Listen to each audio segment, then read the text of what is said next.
Live from the Injured on the Go Just Call Mo studio. It's a blast! It's Orlando's own Tom and Dan. All right, let's bring in our guests. right. They're going to be playing at the Sound Bar tonight, which is the old back booth. By the way, we did our after party for the documentary was there. Yeah, and they redid it beautiful. Yeah. Like for those of you who went to the old back really booth nice now. and now what they have done with Sound Bar now, that's kind of why they changed the branding, because everybody knew back booth was like just kind of the old Look, I rock loved and roll. back booth. Yeah. It was old dive bar. Yeah, it's an old punk rock dive bar, but now it's Sound Bar, and they put a shit ton of money into it, and it's super nice. But these two gentlemen are performing at Sound Bar tonight. Yes. And I'm super interested in talking to both of them because they have, by the way, they're way cooler than us, and I'm intimidated by how... Also, everywhere they travel, it's like beautiful women have flocked into our lobby now, and I'm like, all right, well, yeah, I know. well, we don't need to be here, do we? And Lee can bring him in. Daniel has his recreational... medical card. Recreation. It's medical. So I have my medical card, and man, medical marijuana, the pill form will blow your tits off. It is have you guys too had strong. shit? Have you guys had? And by the way, how you doing? Nice to see you guys. Hey, thanks for coming in. Howdy. Thanks for fucking having us, dude. This is No fucking problem. awesome. Well, it's just we just throw our faces on everything, so that way at least you'll think that we're not, like pieces of shit. Do you guys dabble in the marijuana? I don't know. Oh, no, dabbling would be an incorrect term. I'm full-blown submerged.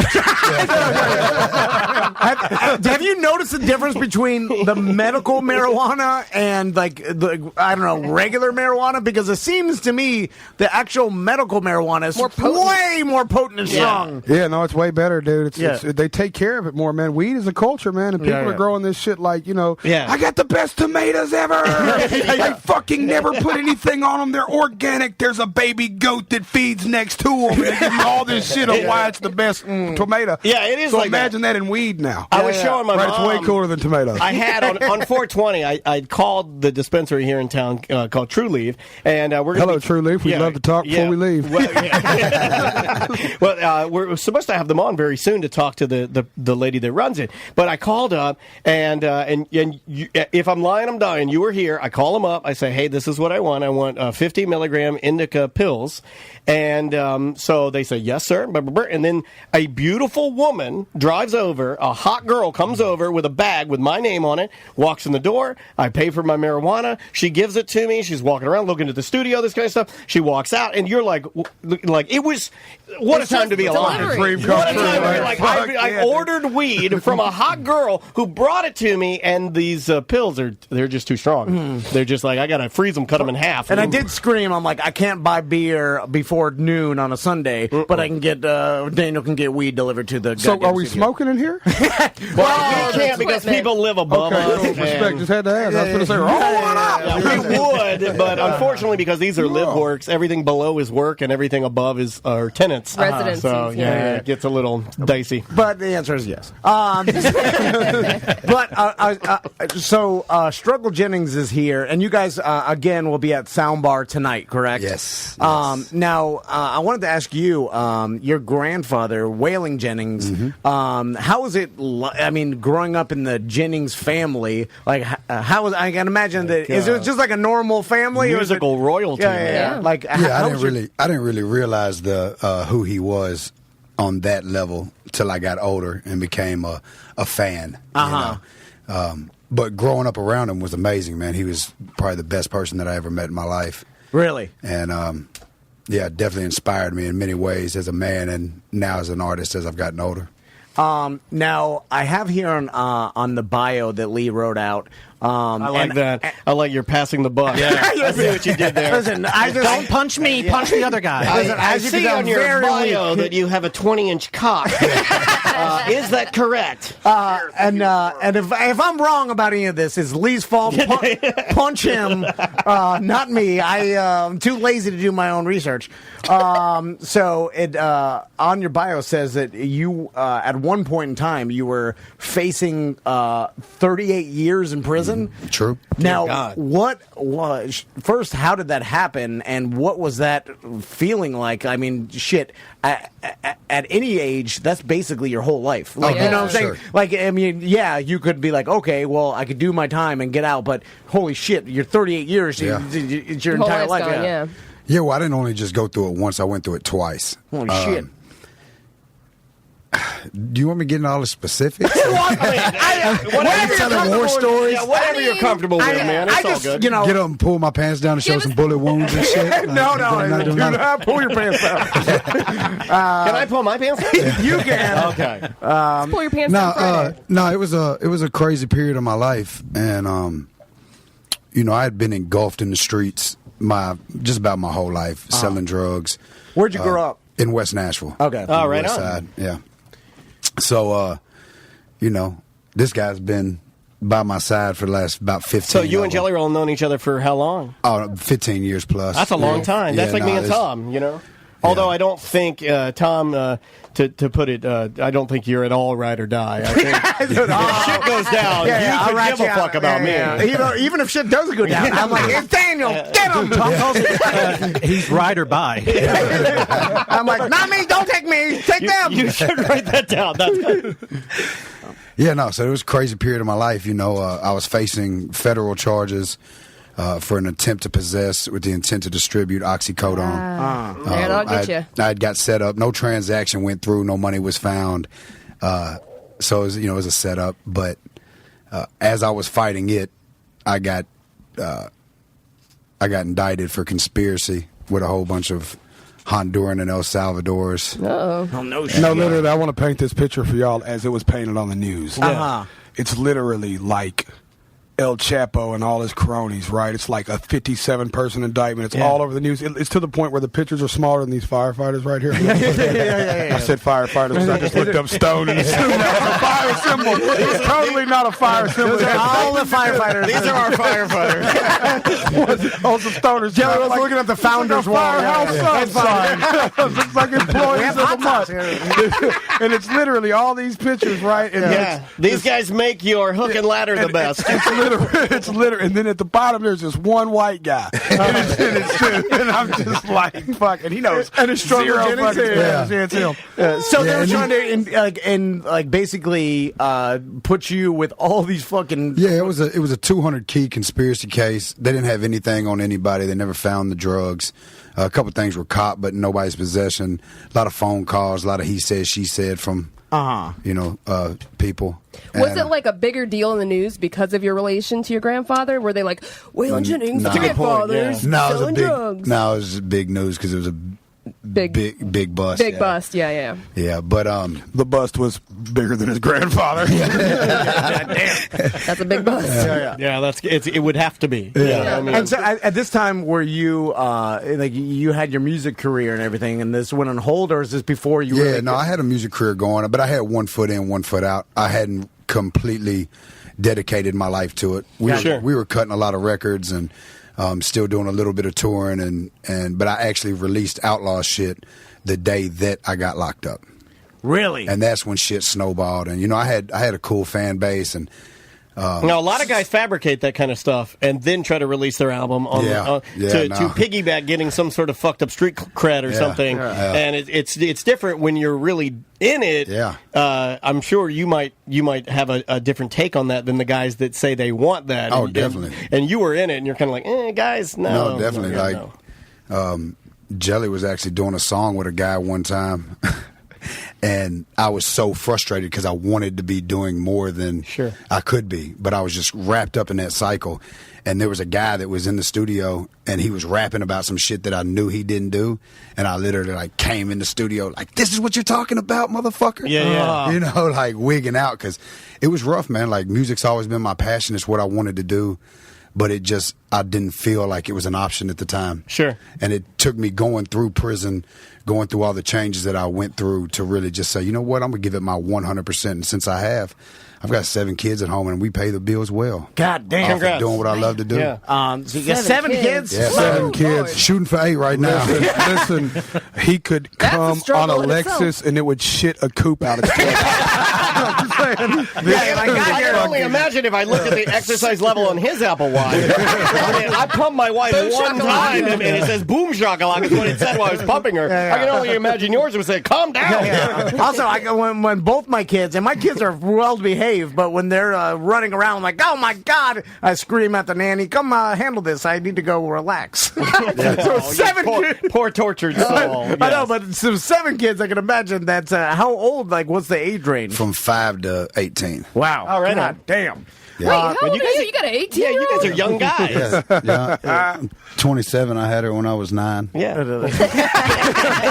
Well, you know what? He was born with a penis, and it works. You know, it's like we don't put an age limit on that. You know. So I found it interesting that you released your album, then you went to jail. So when you were in jail, like your album is blowing up, and did you know? And you were like, "Fuck, I'm in jail." Like, man, it was crazy. Must have been terrible.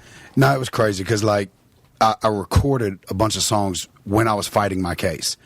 So the mental space that I was in, I just got these incredible group of songs that were just, really just full of pain and sorrow and darkness, but light. And, it was crazy. And so we released the video the day I got locked up. And then we were like, man, we got to do something else. It started gaining momentum.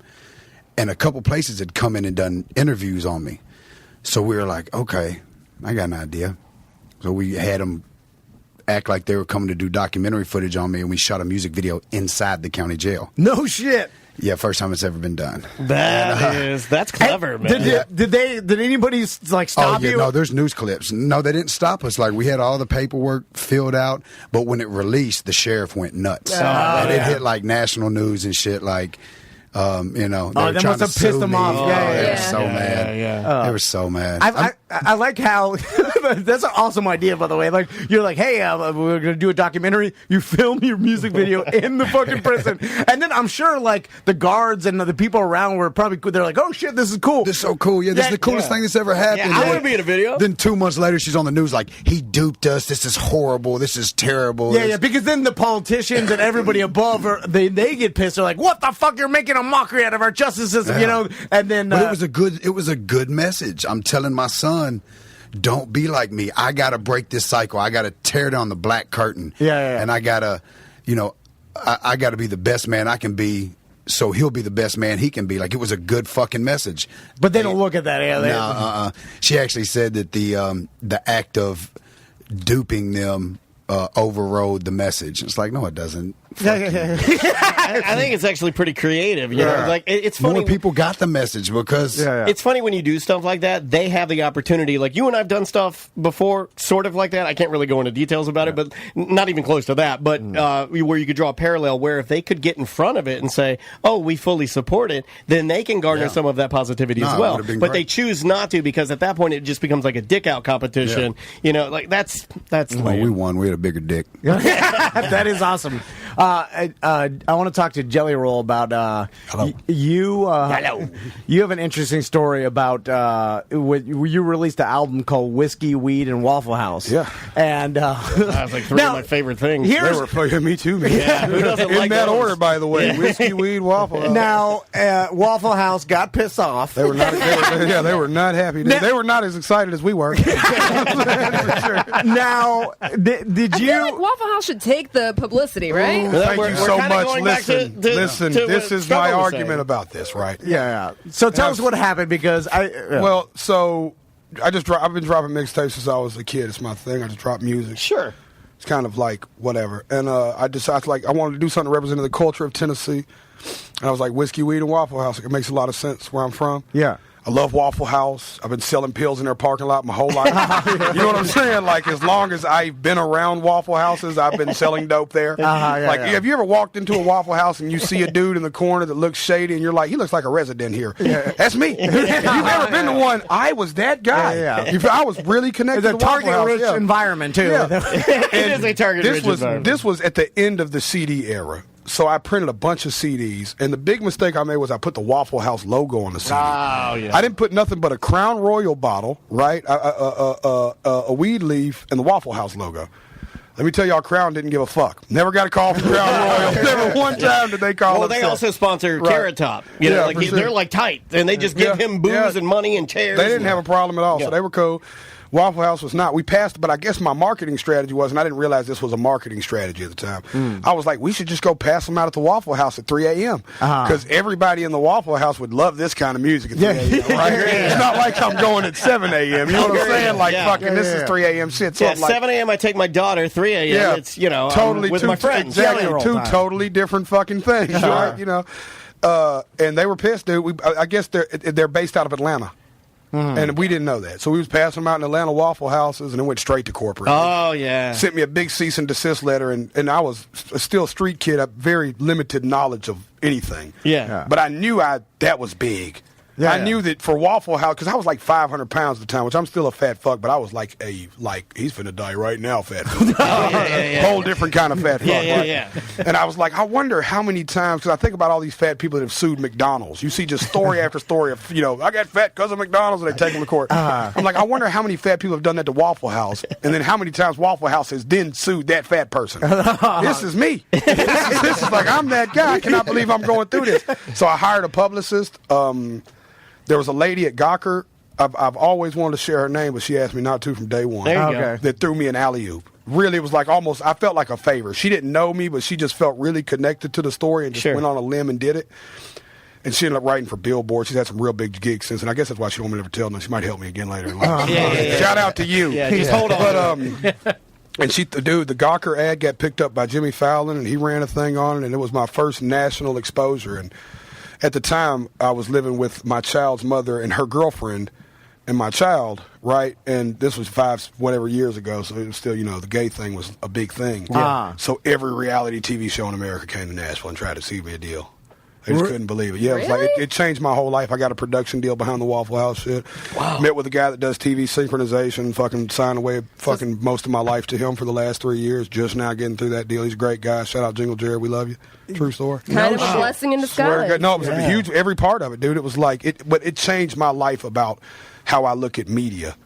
Right? Because before that, I was like, fuck media. I didn't want to do interviews. And I was like, we're underground. Nobody loves us anyways. And it's like, that shit just accidentally, man. If you know how to work it, you can make it work. It just goes, man. And it's interesting too because it's a good lesson for guys that are looking to get their name out there. It's like something that you don't want to do once you're a millionaire because then Waffle House will fucking sue you. Because they know you have millions of dollars. But if you don't have anything, then it's like fuck it. You get the cease and desist, get the publicity. Like Waffle House did the best thing they could have done for you. I made them take it down. I made them take it. When they sent the cease and desist, I was like, I'm not hiring a lawyer. I'm hiring a publicist. I hired a publicist with the lawyer money. It was like, fuck y'all, man. What? They took it all down. I mean, it cost me a lot of money, but at the time, I didn't care. It was monopoly money for what him and I he was doing for a living.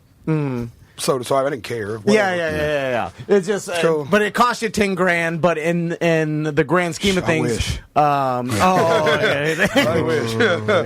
I mean, they did. They shut my YouTube channel. This was early in my career, but everything that it was a big moment for me. Like when Fallon talked about that shit, like. I was in a prison cell watching Fallon that night. Fallon, really? I was excited. Fallon's that big. Like that shit was like trending on Google the next day. I didn't know what any of that meant and how big that was until I was like.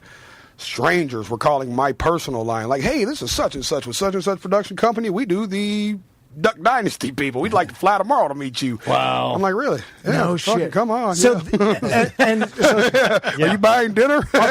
So, Short, you were in prison watching the shit go down. Your buddy I remember the night on TV. it happened. Yeah, Listen, I want y'all to be clear about what was happening facility. while he was in prison, though. I was on a free struggle campaign. For sure. We were best friends. We were living together when he went to prison. Yeah. Like, literally, like, I'm coming in from a late night, 7 in the morning. I'm finna lay down. This is a true story. I'm laying down. All right, I'm coming into town. I'm like, I'm finna go take a nap. He's like, yeah, man, my PO called, man. I gotta go handle something right quick. It's that vague of a thing. Didn't see him for 5.5 years. Holy Dead Wow! serious. No shit. True story. And then he's just gone. All our kids are living together. His kids, like, we're all in one house. Like, it's like a big family. Like, Sure. Like a, True story. That is nuts. I wanted to talk to you guys too about playing at the gathering of the Juggalos too. Oh, it's the best, dude. Listen, I'm on World Star. There was this girl getting fucked on a fence. The first time we pulled up, right? Fence. Listen, we pull straight into the gathering. First time we go to the gathering, true story, right? We pull in, and there's this girl. Like, let me paint this picture for you too. I am from Antioch, Tennessee. It is a very multicultural melting pot of a neighborhood, right? So it's like, I call it like the Southern Brooklyn. It's like fucking just all over the place. It's South Nashville. It's a melting pot. So me and this is back in my early touring days. So first time they invite me, I'm like, yeah, we're going with Little White. I'm like, this is a big deal. We took 2 excursions and filled them up. Like 9 people in each one to the brim. It's like 18 of us from Antioch. Everybody's broke. Everybody's got drugs on them. Everybody's got a gun. We don't know what we're going to. We're just like, we're going to this festival in the field. It's like literally 18 of us. We pull straight in, get straight out of the car, and there is a orgy on a fence. Right? And this girl. What kind of fence are we talking? Like chain link? Yeah, she's got, and the thing was, that's what I was so impressed with. Chain link she had her hard. foot up and her toes in the chain link fence. Right? Were they busted ass crusty toes? Oh, it was the worst. Toes? No, a girl with nice toes would not put them in a chain link. You know what? You know what I'm saying? Let's start right there. You know? Let's start there. I've been begging my wife to put her toes on a fence for years. My first thought wasn't next. You know what I'm saying? That wasn't it, right? My first thought was, grab the camera. We got to record this shit. So I start documenting it. Like, look, they're getting fucked right behind me on this fence. And there's this girl getting beat. It was all over World Star. Yeah, the gathering's the best. It was the same year they threw the shit and piss at Tila Tequila. Oh, right, yes. Well, she claimed it was like a rape, did she not? Like, she said it was like inappropriate touching or nobody shit like touched that? her except for shit and piss and bottles. Yeah, man, listen, dude. First of all, juggalos are fucking awesome, right? Like, if you ever see the Hatchet Man on the back of somebody's car, they came to help. They mean they are fucking dude. If I'll pull over for you if I see the Hatchet Man and you're broke down. I know you're a great person. I think everybody makes jokes about that, but like you and I listen to, to those guys, Insane Clown Posse on. What was it? Carolla? I think it was Adam Carolla podcast. And when you hear their story and hear what they did and hear how hard they hustled in the beginning to get where they are, I mean, they seem very laid back, cool guys. It may not be your thing, but they don't. They seem like good dudes. We're playing the Gathering this year. No shit. Fuck yeah! It'll be like my 5th or 6th one. I've always wanted to go out there. What was the march like? You did the march, right? I missed the march. Oh, did you? But dude, my heart went into atrial fibrillation because I was so fat. And me and my wife took 6-7 months off. It's my wife right there, the bombshell blonde. How you doing? Nice to meet you. She whipped me into shape. That's why we're back on tour now. We took 8 months off. I lost 110 pounds or something. That's awesome. Good, man. Yeah, thank you. I've managed to gain 25 back on tour, so I got to figure it out. Yeah, but, we're doing great. Yeah. So what fascinates me about the Juggalos and what ICP and they did. It's so indie. It's so punk rock too. It's kind of like what awesome. we did with our BDMs and stuff like that. Is they were able to put together a group of the most engaged, most hardcore loyal listeners that they never have to fucking ever do any mainstream media again. No. They formed this network within the United States of their own listeners. TV, man. It's their own. It doesn't matter. They don't have to promote anything. They went direct to artist direct, like what they call artist direct to consumer now. Sure. Y'all do it here with the same exactly fucking platform. Say fuck everybody. We don't need none of y'all. Fucking Twitch exists. This platform exists. We can do this ourselves. Yeah. They did that when it wasn't easy to do. Yeah. You know what I'm saying? They did that when you had to go find people and get them the music. Yeah, and the be van no, story. You have to believe in this. In the 90s, when they bought a van and just drove around, and we made it look like a clown van, and we had 2 of them, and we just drove around, and we'd stand outside in schools and just hand out CDs, and I'm like, Jesus Christ. Just pass out mixtapes, dude. It's like that, and they were from the era. I mean, dude, there wasn't a go find everybody at once kind of thing going on back then. Do they exude money now, though? I mean, you said you tour with them. When you see them now, or are they just humble, regular dudes? They're chilling, dude. They're awesome, dude. Me and Violent J, Joe, it's Joe and Joey. Yeah. Is Jay and Shag. And Joey is the one who probably talks the least. And he was the funnest. Like, me and Joe are super cool, so that's going to come off wrong. I love Joe. I hang out with Joe. Me and Joe talk business. We talk shit. me and Joey get fucked up. You know what I'm saying? Like we've stumbled through we spent like 3 days in Vegas together. We had like 3 random off days in Vegas, and we dedicated like 22 hours a day to just fucking going. You know what I'm saying? Like, he's fucking great. They're like the mullet of hip hop. There's business in the front, party in the back. And they're quietly rich as fuck too, right? I mean, I'm sure they're straight. If they're not, they have made the worst financial decisions. But that's okay too. We do that all the time. Yeah, like, me too. We look at our bank account, and it's like people are like, "You guys are doing all right." And we're like, "We're having fun, but I wouldn't say we're doing all right." And let me ask you guys this question: as far as business goes, and your audience, and the people who consume your music, I feel like everybody always wants to get into mainstream, and like their idea of success in the entertainment industry is like, oh, how do I get the most amount of? I want everybody listening, and sometimes that's stupid because if you focus to one group, and I feel like everything's so segmented nowadays, it's like you focus to your group or your listeners, and then make them happy, and you'll be successful. What you're saying is you can lose your identity trying to please everybody. Oh, for sure. You know, you want to be who you are. You know? Fuck everybody. You become a song philosophy. or a hit record, and you lose your personality. Sure. For sure. And how did you guys start? I mean, at what age were both of you when you knew each other and you're like, man, we're going to start making music? Look, what ages are we talking? The two of 18 and 23. No shit. That's young. And you guys are young guys now, but you've been doing this for a long time. Yeah. Now, I want to ask you. We did it for 12 years at cost. Yeah. Does that make sense? What I tell people, it's not that we did it for free. We did it like it cost. Yeah, it cost you to do it. Yeah. I'm sure, and I listened to Lee actually showed me a lot of your music, and first of all, the production value of your guys' videos is insane. Like you got a good. It's a whoever fun does watch, that, man. They do a good job producing your music videos because this is fucking high quality. No, we got awesome teams. Yeah. Struggle's a storyteller by nature. Like you could tell, like he's, and I'm like. I like culture. Well, the chat room saying I feel like everything we've done together. Chat room saying you're a bit of a freestyler too. Yeah, right? man. It's funny y'all bring that up. Yeah. Talked about that on the way. My wife's like, you need to start freestyling more. I was like, that's crazy. Yeah, the chat room. Dude, can we have freestyling more with Tom? This guy's one of the most prolific freestylers. No, No, he's they not. fuck with me. Yeah, he's. But I wanted to ask you about like, have you guys, as you get bigger and bigger, because you know, trying to lose weight, my friend. No. I'm talking about popularity wise. Like I'm wondering if you think about like the more and more famous I get, for lack of a better term, like some of your videos on YouTube, millions of views. Do you think about like, well, I want to, because your fans like you because you're real, you know what I'm saying, and they can relate to you, right? And then the more, and this happens with, I feel like every artist, the more and more success you get, and then it becomes a business where now you're traveling around, you're making money and stuff. Do you ever feel like, oh shit, like maybe I'll lose touch of that, who I was to when I started? I don't think so, because me and Jelly both have the same elements in our life still present. Like both of us have mothers of our children that are still addicted to drugs, in and out of jail, family members in and out of jail, best friends still in the streets, people getting killed every other week, kids. The new struggle is no matter how good we do, we can't help everybody. You know what I mean? Like until we can build our Kanye compound with like our 30 or 40 closest homies, like it's still like do people resent you because of that? Like because they're getting popular. Why help us? Oh God, thank you for asking the coolest question of the fucking nobody ever asked that in an interview, and I always want to talk about it. Yes, it's crazy. Dog, we talking about people that, and I'm passionate about this because it's insane to me. People that like come into your life for small moments, right? Like little moments. Like I've been making music 13 years. Let's say you sold merch for me for 2 years, right? And you leave our experience, for better or worse, feeling as if I owe you my career.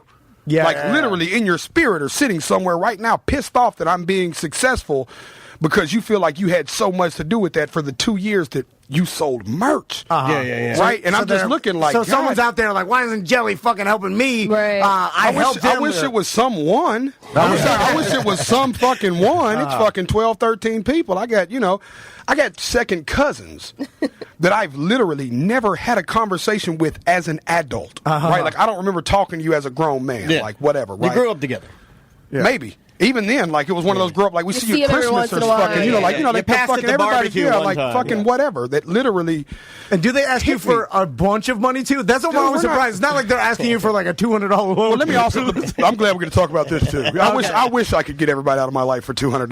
I would walk around and just pass it out. You know what I mean? Yeah. Here's your check. Here's your check. Goodbye. Goodbye. They goodbye. call with serious shit like cases and fucking needing cars and a mama dying and somebody's getting evicted. I mean, all the time. Like when my wife do you first got handle with it? me, she was like, I think me and Struggle both were guilty for years of just shelling out money. Yeah. And we would be broke. Like I remember a time in my life when I met my wife just 2 years ago, I was sleeping on couches, financing 2 or 3 different lives for people. You know what I'm saying? From a mama house, I'm taking care of all the bills over there. The baby mother one house Heart to a before fault. she was Heart gone. to a fault. Yeah. Taking care of that house. I had another girl pregnant. I'm taking care of her household. I'm literally paying rent, full blown rent, not pieces of it. Yeah. I'm paying full blown rent at 3 residences that I'm damn near not welcome in damn one of them. And you're Mama's sleeping on house the is couch. uncomfortable. Yeah, you know what I'm saying? And it's just and you realize, and then you got to grow up and.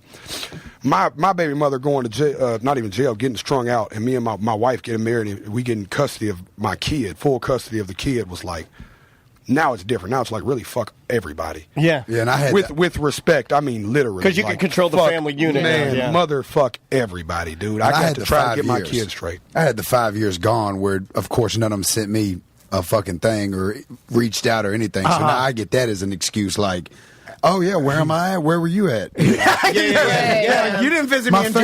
favorite thing is when they say, oh, you forgot where you come from. And I say, oh, no, I remember and I know where I'm not going back. Yeah. Trust me. Yeah. Like, Yeah. I remember really well where I came from. Yeah, you just had a talk show moment. You were going to stand up. Yeah, no, I felt it too. Yes, sir. Yes, sir. That's right. You He's say right. it. He's so right. Thank you. Say it, sir. Make it so. I feel like y'all probably relate to this too. Then on this level too, is that also the perception of money is different. Like because of We were what we just all talking do, about this. because of We what we were. all do. Like I wish I made the money that I had a guy that I broke up with last year, a partner of mine that we split ways, right, business wise. Sure.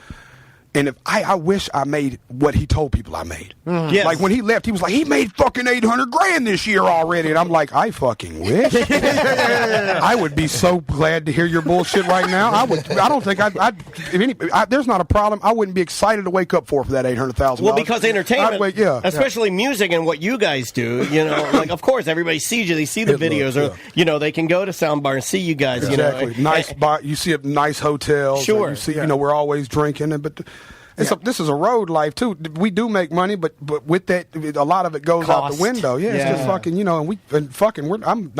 I'm fucking a horrible human in general. You give me some money, it's like Jesus, fucking, like fucking bar tabs alone, or just Like people say, like even it happens with us sometimes too. So when you say we can relate to it, absolutely. I was telling Samantha this morning, my wife comes into me, and this is why I had the argument 2 days ago. My wife comes into me, and she goes, "Well, we set aside what your accountant says we need to set aside for taxes, small business. You're going to have to pay. I'm sure you guys get affected by that even more than we do." And then she's like, "You have $50 to make you the 15th." I'm like, "This is People don't realize there are bands that will be playing like a venue with 4,000 or 5,000 people, and everyone's like, they're awesome. Going on their tour bus. As soon as they get back home, they're working at Target.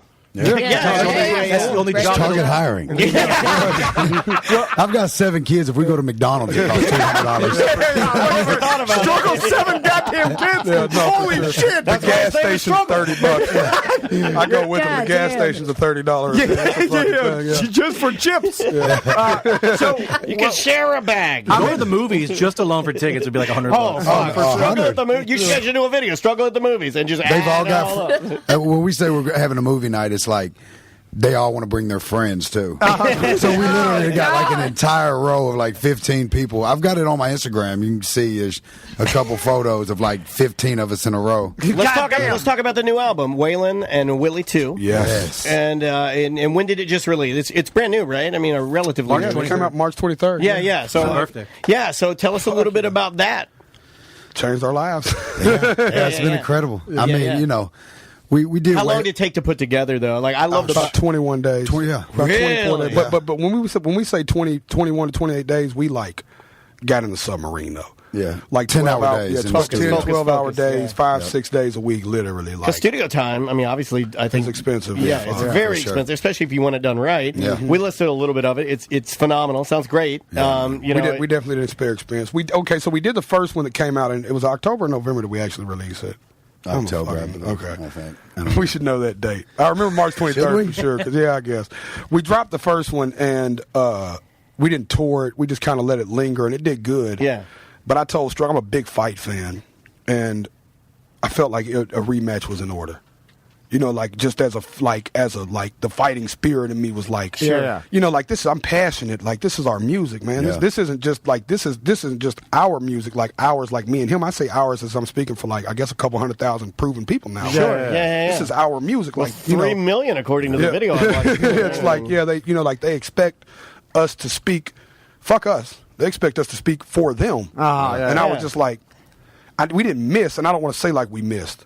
But I just felt like it was a closer fight than it should have been. Okay, I got As a Fight fan, I felt like we got to do this again because we were scheduled to do some totally different shit. Dead shit. We wasn't going to tour together. We were just like, yo, this is like we were just like it was like best friends shit. Like let's do an album, and we did it. And I was like, I was finna drop another record called Goodnight Nashville. He's finna drop The Widow's Son, and we were going to try to come back in the fall together. And I was like, man, let's just fucking stop what we're doing. Yeah, so like 4 months after we put out one, we put out the other. Literally. I think that's cool though. And recorded it between though. The biggest mistake was people thought that we had a bunch of leftover songs.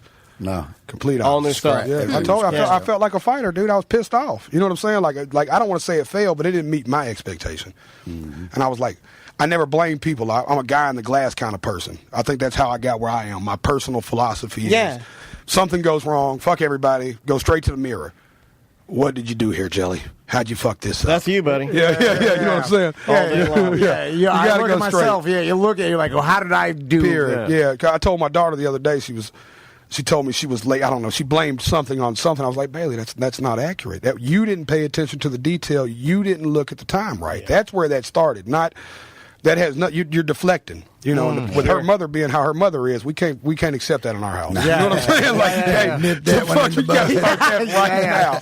And my wife is dead on it too. So it's like, just. Let me ask you guys this, because we've talked to a ton of different musicians, and everybody talks about, like, because of the internet and how things have changed, you can't make money off of albums anymore. It's all touring and stuff like that. But I feel like with you guys, it's a little bit different, because I feel like your audience is so engaged and so loyal that maybe they do buy your albums, and you guys do better on albums than other artists because you're more loyal. The loyalty. Like, I'd rather give you guys money than somebody. And they want something tangible. They want something, that they can feel and touch. And like a lot of our fans really still do love hard copies and actually buy the full album. So a lot of them live that life. In that life, you're not going to be having the amount of money to go with a brand new iPhone and a brand new Mac to download all your music. You still want CDs because I bet your car has still a fucking CD player and nothing else. Yeah. So do you find you guys do well when it comes to albums and your listeners buying them compared to other musicians? I don't know if you've talked to other musicians.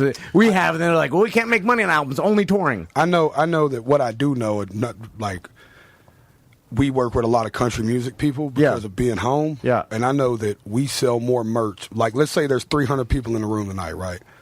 They say, this is what our merch dude told us that does, like, big people shit. I won't say their names. Yeah. Country acts that are selling out 2,000 cap venues. Sure.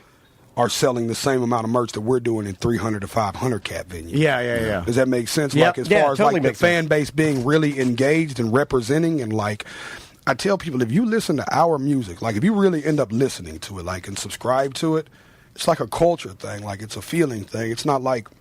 Yeah. It's a different thing. Like, I know when somebody looks at me and goes, "Hey man, I know your music," and they really know my music, I know they've been through something. Yeah. I don't know what their demon is, but I know there's one inside you. I know that for sure. I know you got a fucking story to tell. If I had a beer and a quarter to give you, I bet you tell it. Yeah. You know what I'm saying? We're like that with radio, like where we came from, to go from radio to here, the level of engagement that we have, like, on this show compared to where we were, and like mainstream, it's night and day. Like, it's not even the same thing. And the cultural want people listening because they want to listen. That's another thing too. They didn't just shuffle across. They have to seek it out too. You're not on the radio, Like, I'm not turning on the hip hop station here in Orlando, and there you are. I have to go and find you. So I've got skin in the game. Like, I'm real. involved. It's secret society shit. I tell people, dude. I tell people why our logos are all secret society stuff. That's so dope. Like, this is our handshake with folks. It's all creepy, weird shit because they know they're in that club. That's you know? It's so funny because I relate to you guys so much, even though this guy talked your ear off, especially business shit. That's his. I just make a sounds Want to have ready. a beer later? Yes, I do. Well, I hope you got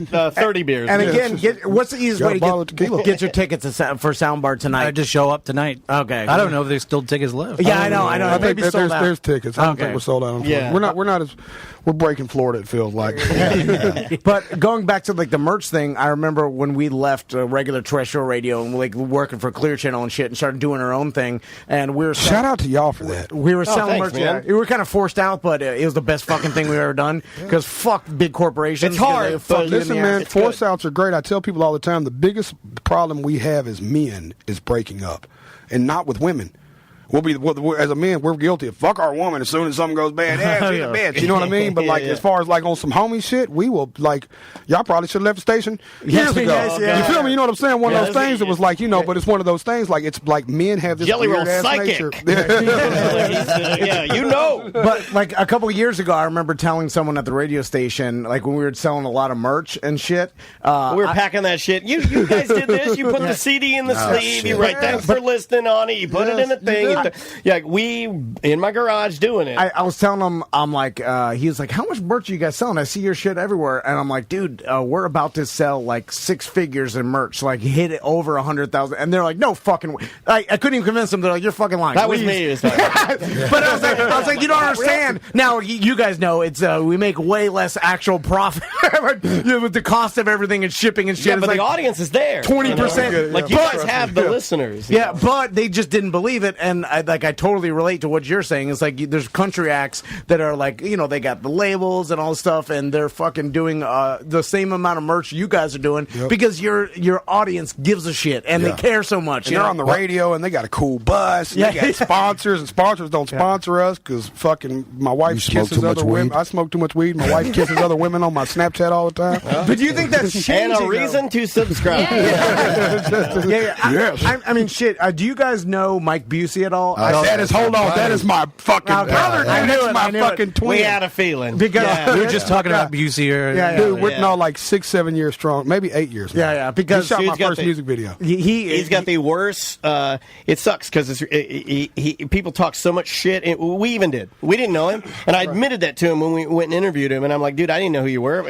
He's such a good soul, I'll make man. jokes. He's the Nicest nicest sweetheart, dude, dude. man. Fucking sweetheart. Nicest dude. And it's funny because people do the same shit with the Juggalos, and I'm sure they do it with you guys and your listeners and Busey and him. It's just the fucking the judgment that someone just automatically writes them off, or like, they're because of their lifestyle, whatever. Like, And it's like the and then you epitome of meet 'em not and you're being a good human being, you know, Yeah. is to do that kind of stuff. But we all do it. Dude, the worst motherfuckers I've ever met in my life are fucking white dudes in suits. Pieces of shit that will step on your fucking kids to get ahead. Seriously, I'm like, oh my god, and then everybody wants to frame guys that look like you and Busey and and the Juggalos as being pieces of shit without even knowing them, and it sucks. But then again, I feel like that brings all your listeners together, and everybody fucking judges, and we're nice and we're good people, and we just live this life. Yep. And I think that's the core of why you guys are so successful. Listen, out of 10 people, just say out of 10 people that come up to me and Jelly, maybe one of them says, "Oh, I love your music."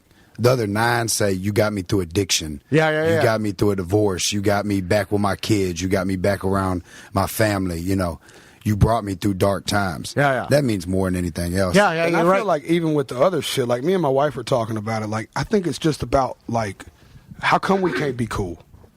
How come because you become a parent or because you become in your 30s or because you start having success? I thought that's when we were supposed to start fucking being cool. You're telling me that I signed up to be a fucking rocker for a living? Y'all motherfuckers made it happen, and now you're fucking won't sponsor me because me and my wife publicly have threesomes? That's fucking nuts. I feel like there should be a parade for us every time we do one. I feel like every time a bitch gets in the car with my fat ass and my wife, there should be a group of people going, yeah, fucking go, y'all. But I might be there, chanting, holding a sign. USA. But you know what? I really think that as far as sponsorship and companies, I really think that shit is changing. Because we have a good friend that we worked with who owns the Las Vegas Lights, which is it's a professional soccer team. We did a lot of work. It's a minor league soccer team. Minor league team, but he's the first professional sports franchise to ever be sponsored by a dispensary. Yeah. And, it's right there on it's the main logo. Awesome. It's even bigger than their own team logo. It's what dispensary? God, I'm blanking on the name of it. It's some big one in Vegas. Yeah. Cool. Well, we lived in Vegas. My wife's from Vegas. You'd probably she was know it born then. in Houston, Texas, but moved to Vegas. You'd more than likely know it, but it was one of those things where, we got him on the phone and started interviewing him. He's just laughing because it's changing. Yeah. What was the name of the soccer team? The Las Vegas Lights. Yeah. But yeah, so I feel like a lot of that stuff has changed. And it's like, shit, we do an uncensored, this show's uncensored and stuff. And a lot of our advertisers, they're like, listen, as long as we're making money, we don't give a shit. New Woo Cannabis. New Woo Cannabis. That's awesome. Yeah, I'm going to tell you what I've been seeing lately is that we've had a couple of people offer us sponsors, like, I don't know what they're invisible sponsors. Right? Like, hey, we want to give you a little money. We want to appeal to your audience. We just don't want people to know that we're appealing to them. We get that. Yeah, it's the so many secret words. deal where we're like doing it, but then they're like, but my bosses can't know. Yeah, exactly. But it's working. It's working. This isn't a paid for sponsor ad with y'all. We're not associated with y'all. It's like an off the books type thing. Yeah. Do you foresee yourselves ever like changing your lifestyle because, like, let's say a sponsor or someone or a record label or whatever wanted to throw a shit ton of money, but they were like, we want you to cool out on the whole threesomes thing. Dude, this is the craziest thing y'all we talked about all this in the car up here today. Right? Really? So we were talking about me and Struggle and the difference in us being, I think, solely on I have a 9-year-old and he has a 19-year-old.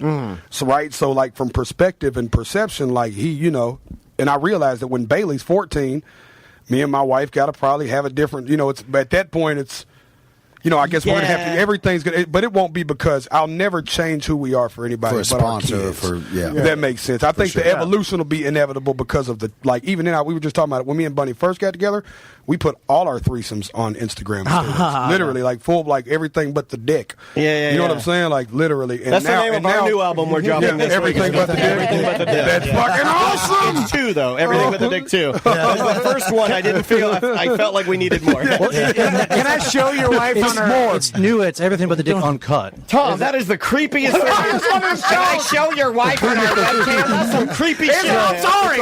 It's totally fine. You were putting it on Instagram. He was already moving it before he got an answer. Look, he was putting on Instagram because it's his fucking wife. I just wanted to shine. I'm sorry. I wanted them to see it too because there's somebody that doesn't know us and is looking now like I bet she's fat too.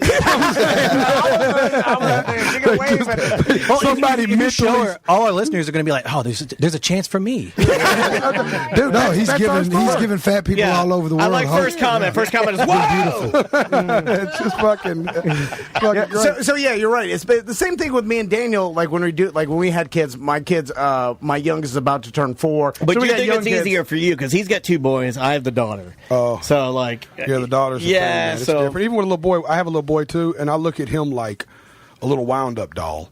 Yeah. Like I have no empathy for him at all. You know what I'm saying? Like I just kind of look like everything's like get the fuck up. Like it's just I just look at him and I told her I was like, she's like it'll get different when he gets older. I was like I don't think so. I really believe it. Struggle told me this. He was like it's just different, dude. You just naturally look at a little girl as a man like oh my god. Everything I've ever done wrong is now staring at me. She's got me. I'm all twisted up. And I've realized she's got me so bad right now. With anything she does wrong, she's figured out how to manipulate. So she'll turn to me and just be like, hi. And I'm like, oh, God, I love you so much. Here, burn the house down. Do whatever you want. By the way, our everybody wants to know your Instagram, but Snapchat. They're like, Instagram, so please tell me. At JELLYROLL615 on Snapchat and Instagram. You'll find my wife right there. She posts half nudes all the time. She's got more Instagram followers than me. I'm fucking pissed off about it. I understand. Well, I mean, she happens to be very attractive. I don't even know. Yeah. I'm having a competition that she doesn't know we're having. I wanted to ask you guys because you had Yellow Wolf on some of your songs, like featured on some of your songs, and it was just a bad subject. No. Oh, okay. This is like one of those things where this is struggle subject. You know what I'm saying? Oh, okay. Well, because it's interesting because this is a long time ago. My sister-in-law, my wife's sister, was in one of Yellow Wolf's music videos she was indeed. in Atlanta, and this is way Hard white. It maybe she was on a four-wheeler. But she was only like 13 at the time. She's like 23 now. But it was a long time ago. And I remember my wife was like, "Who is Yellow Wolf?" And I'm like, "I don't know. It's probably some Atlanta rapper that's coming up. I've never heard of it." And it fucking gigantic. Oh, I love Yellow Wolf. Back then, I think he was starting to blow up, but then now he's huge. Yeah, because he's signed to Shady Records. Yeah, Not anymore. Oh, he's gone. Now he's independent. Now he's doing his own thing. Do you see? I was going to ask you about that. Everybody do it, right? Yeah, I mean, it's just the way to go. Everybody's just going. Well, he started a lifestyle brand, Slamerican, you Yep. know, 10, 12 years ago. And me and him have been friends, I guess, about 10 years. It's been about 10 years, man. About 10 years. Actually, maybe a little more.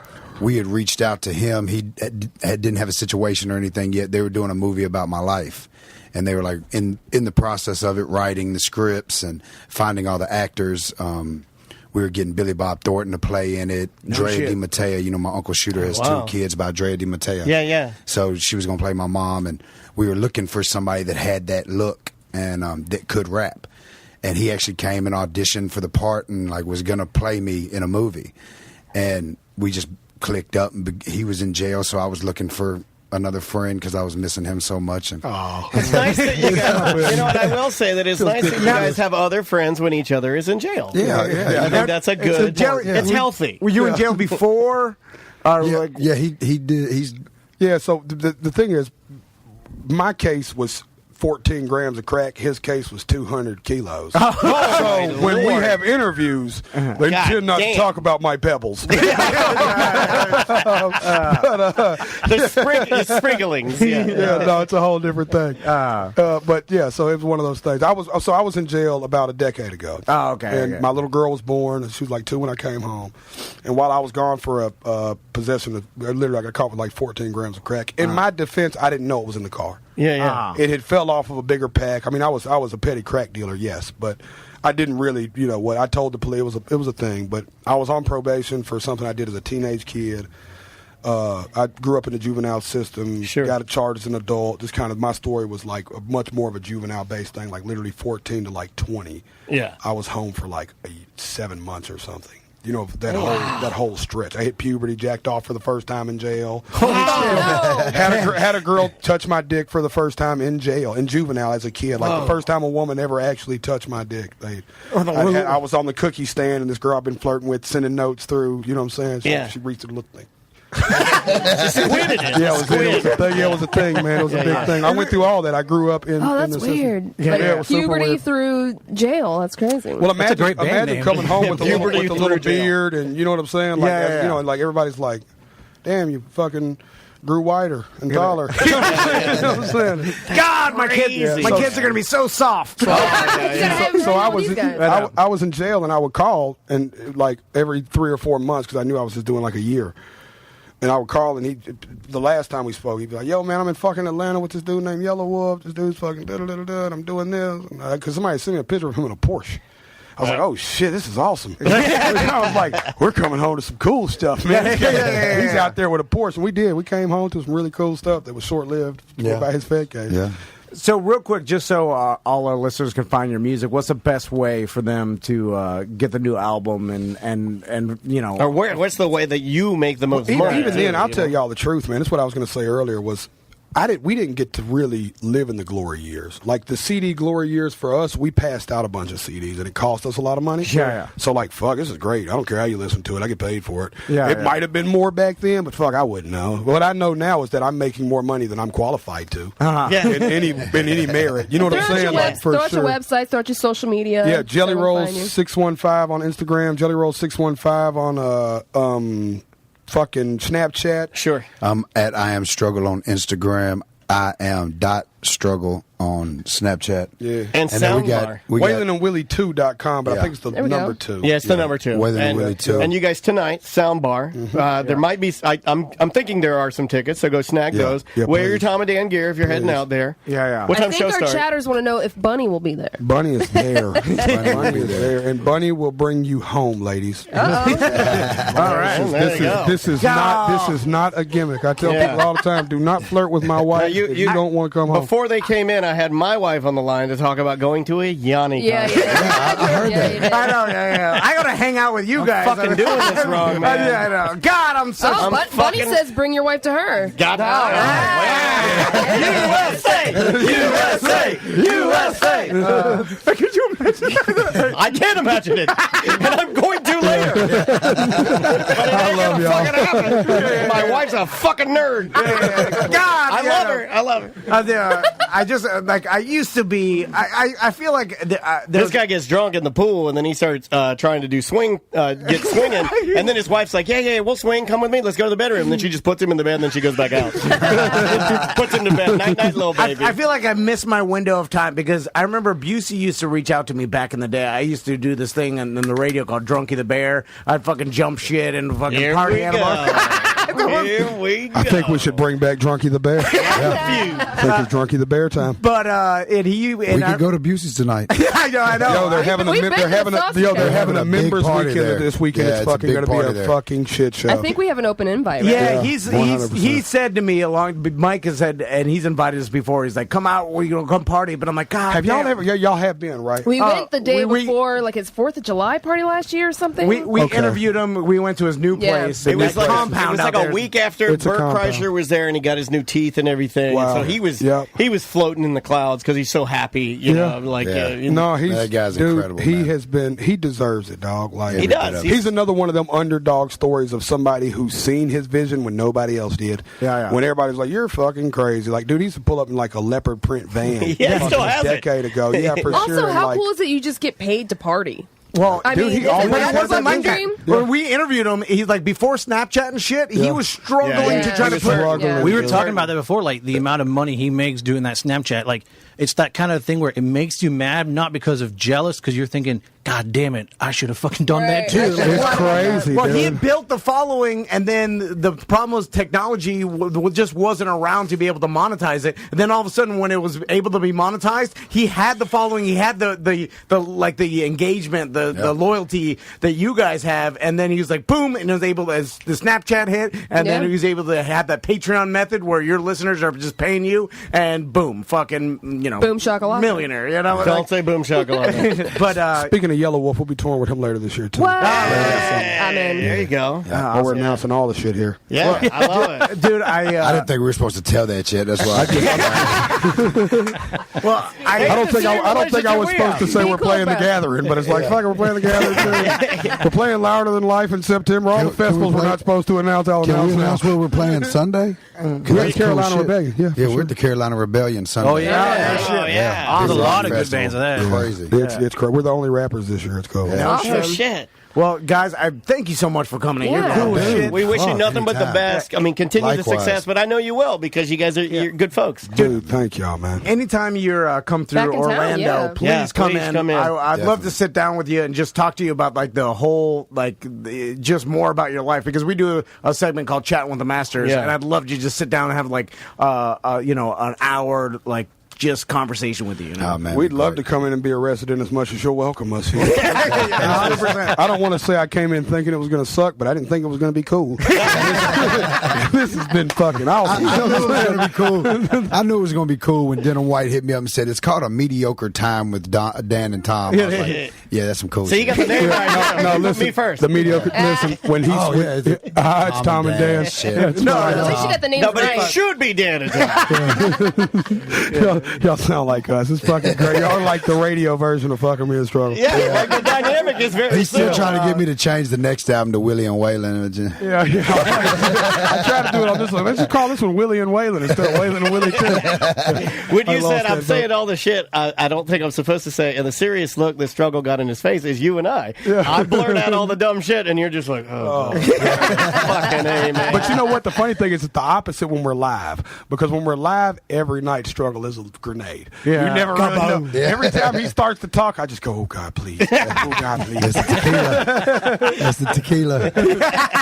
He get that tequila and get we sold more tickets here tonight than sold. I have a feeling a lot of people tonight are going to know about that Yellow Wolf tour. Oh, yeah. Yeah, for sure. Well, guys, thanks so much for coming in. Thank you guys again. Don't forget to pick up the album and see them tonight at Soundbar. We'll take a break. Yes. All right. Yeah, So, buddy. Yeah. let's just, why not some Willie Nelson there? Here we go. We'll be right back.